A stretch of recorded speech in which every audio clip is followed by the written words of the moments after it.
Hello guys, welcome back to my channel. আবার চলে এসেছে নতুন একটা ভিডিও নিয়ে। গাইস, আজকের ভিডিওটা পুরো অন্যরকম। ভিডিওটা স্কিপ না করে পুরো ভিডিওটা ফার্স্ট টু লাস্ট দেখবে, আশা করি ভালো লাগবে। তো সামনেই দেখতে পারছো কিছু গোলা হচ্ছে, কিছু বানানো হচ্ছে। কি বানানো হচ্ছে গাইস তোমরা থাম্বনেল থেকে হয়তো বুঝেই গেছো এটা কি বানানো হচ্ছে।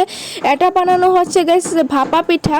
ভাপা পিঠা মানে পুলি পিঠা, আমরা পুলি পিঠা বলি। এটার ভিতরে নারকেলের পুর দিয়ে এভাবে পুলি পিঠা বানায়। আর এটার পুরো প্রসেসটা হলো যেভাবে মোমো বানানো হয় সেই প্রসেসেই কিন্তু এই পুলি পিঠাটা বানানো হয়।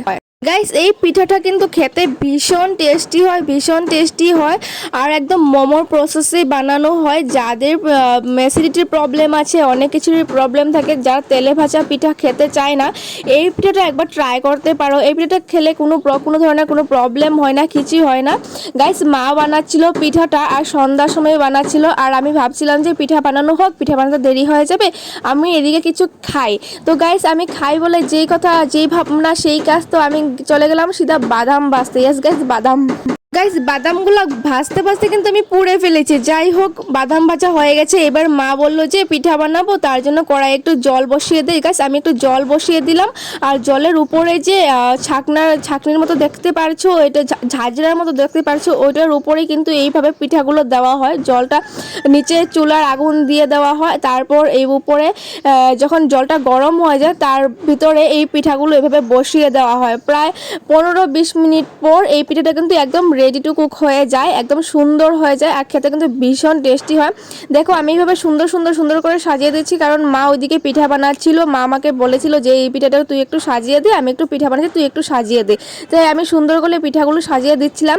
আর একদম খেতে যে কি ভালো লাগে আমি কি আর বলবো। আর সেদিকে দেখেছো বাদাম ভাজতে ভাজতে একদম পুড়ে ফেলেছি গাছ। আমি মুড়ি দিয়ে বাদাম খাবো, তার জন্য এদিকে মা বলছে পিঠাগুলো চুলায় দিয়ে, আর আমি বাদাম ভাজছিলাম। মানে ওই সেদিক কি কথা বলতে বলতে বাদামগুলো এইভাবে পুড়ে ফেলেছি। আর এত তেতো হয়ে গেছিলো খেতে খেতে কিন্তু। আর গাইস, পিঠা খেতে কিন্তু অল্প বেশি সবাই ভালোবাসে। কারা কারা এই পিঠাটা খেতে ভালোবাসো? আমরা কিন্তু ভীষণই ভালোবাসি। আমরা বলতে আমি কিন্তু ভীষণই ভালোবাসি। শীতের দিনে পিঠা খাবো না এমন কি হয়? গাইস, আমার কিন্তু পিঠা দেওয়া হয়ে গেছে। এবার আমি সুন্দর করে ঢেকে দেব। ঢেকে দেওয়ার পর আমি চলে গেলাম মুড়ি মাখা খেতে। সেই যে বাদাম ভাজতে দেখেছিলে, সেই বাদাম দিয়ে আমি মুড়ি সুন্দর করে মাখিয়ে খাবো। এখানে নিয়ে নিয়েছি কাঁচা লঙ্কা, পেঁয়াজ, বাদাম, তেল, আচারের তেল, যা যা ছিল আমি সবই সুন্দর করে নিয়ে চলে এসেছি এবার খেতে। দেখো, সুন্দর করে আমি মাখিয়ে নিয়েছি। এবার আমি খাবো। একটু ঢং করে দেখাচ্ছি যে আমি ভিডিও করছি, কে ভিডিও করছে, কে কথা বলছে তোমরা একটু দেখবে না। এই যে দেখো, আমি একটু ঢং করে খাচ্ছি আর একটু সবার সাথে কথা বলছি। কি বলছি কি না বলছি আমি কিছুই বুঝতে পারিনি, তাই এখন ভয়েস ওভার দিতে হচ্ছে। আর মুড়ি মাখাটা কিন্তু ভালো হয়েছিল, কিন্তু বাদামের জন্য কিন্তু একদম তেতো হয়ে গিয়েছিল। মুড়ি মাখা খেতে না খেতেই কিন্তু আমার পিঠাগুলো সিদ্ধ হয়ে গেছিলো, একদম সিদ্ধ হয়ে একদম খাওয়ার জন্য একদম প্রস্তুত হয়ে গিয়েছিল।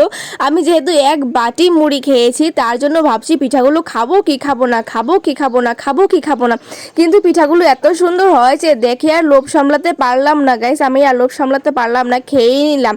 এই দেখো, আমি এখানে পিঠা নিয়ে এসেছি আর তোমাদের সামনে ঢং দেখিয়ে খাচ্ছি। কেউ কিছু মনে করবে না প্লিজ। আর পিঠাগুলো খেতে এত টেস্টি হয়েছিল, আর গরম গরম খেতে কিন্তু পিঠাগুলো ভীষণ টেস্টি লাগে।